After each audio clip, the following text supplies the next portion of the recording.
ముఖ్యమంత్రి చంద్రబాబు తాను 3 దశాబ్దాల క్రితం ఉపయోగించిన అంబాసిడర్ కారును పరిశీలించి దాంతో అనుబంధాన్ని గుర్తు చేసుకున్నారు.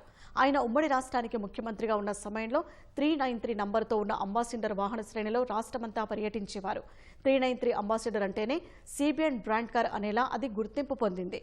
ప్రస్తుతం 4వ సీఎంగా ఉన్న చంద్రబాబు భద్రతాపరంగా ఆధునిక వాహనాలు వినియోగిస్తున్న తన సొంత కారు అయిన నాటి అంబాసిడర్ను మాత్రం అపురూపంగానే చూసుకుంటున్నారు. ఇప్పటి వరకు హైదరాబాద్లో ఉన్న ఈ కారును ఇటీవల మంగళగిరిలోని టీడీపీ కేంద్ర కార్యాలయానికి తీసుకొచ్చారు. పార్టీ కార్యాలయానికి వచ్చి తిరిగి వెళ్తున్న సమయంలో ఆనాడు తాను వాడిన అంబాసిడర్ కారును పరిశీలించి ఆ కారులో తన ప్రయాణ స్మృతులను గుర్తు చేసుకున్నారు. విత్ మై ఓల్డ్ ఫ్రెండ్ అంటూ ఆ కారుతో తనకున్న అనుబంధాన్ని గుర్తు చేసుకున్న చంద్రబాబు ఎక్స్లో పంచుకున్నారు.